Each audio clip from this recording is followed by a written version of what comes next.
In a clash of the former first families, Donald Trump Jr. tried to take down Bill Clinton today, and it did not go well, and I have the full story for you next.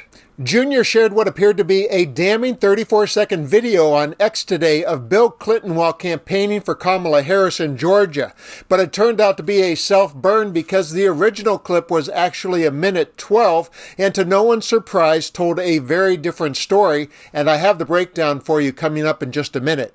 But first, in researching this story, I found some very compelling highlights from Clinton's appearances in Georgia that are worth sharing.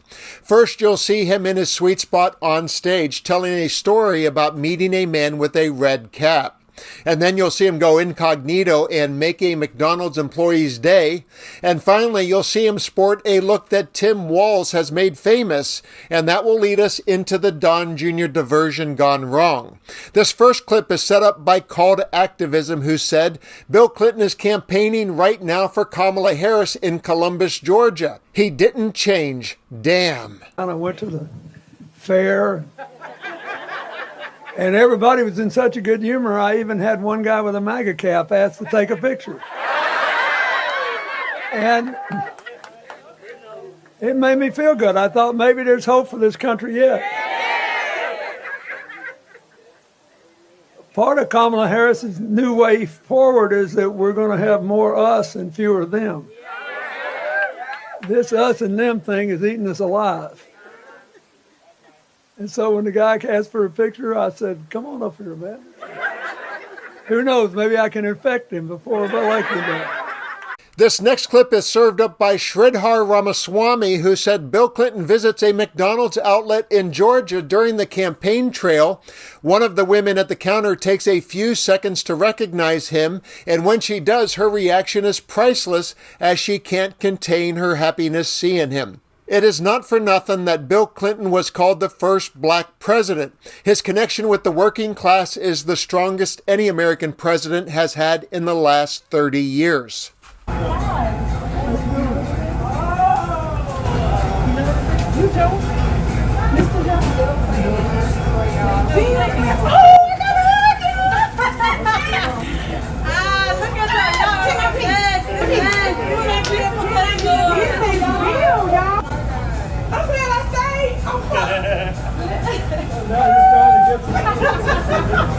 And now for the video that Trump Jr. tried to pass off as a campaign blunder for Harris. He posted, even Slick Willie knows that border czar Kamala Harris is responsible for allowing the illegal alien who murdered Laken Riley into our country. The 34-second clip he shared shows Clinton referencing Riley, along with a mention about the importance of vetting immigrants. But 38 seconds were left out of the clip that provides the full context that mentions his father's shady manipulation. Here it is. And on the immigration thing, she's the only candidate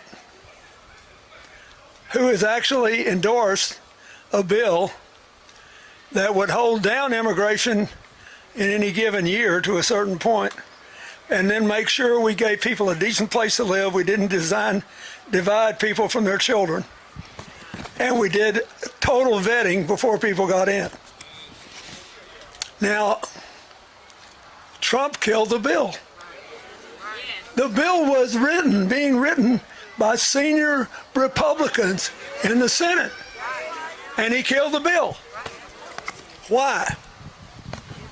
You had a case in Georgia not very long ago, didn't you? They made an ad about it, about a young woman who'd been killed by an immigrant. Yeah, well, if they'd all been properly vetted, that probably wouldn't have happened. But if they're all properly vetted, and that doesn't happen, and America is not having enough babies to keep our populations up. So we need immigrants that have been vetted to do work. Dirty tricks like parsing content are nothing new to politics, but Team Trump takes it to the next level by combining it with their dirtiest trick, that is the demonization of people like no one in American history has done before. Trump Sr. can take one-off stories like a terrible murder in Georgia or a cat disappearing in Springfield, strip it of the truth, and pass it along to his surrogates like Junior to repeat and amplify as if they are epidemics happening everywhere. His extreme stories and caricatures, often served with racist tropes and xenophobia, are a way to paint an alarming picture of America under Democrat rule. And it is also how he keeps his base fearful, agitated, and sometimes aggressive. And you know what else a fearful and agitated base does? It turns out to vote. Bill Clinton, what do you have to say about that? You got the numbers. You know you can win this election. You know you can. But you have to show up.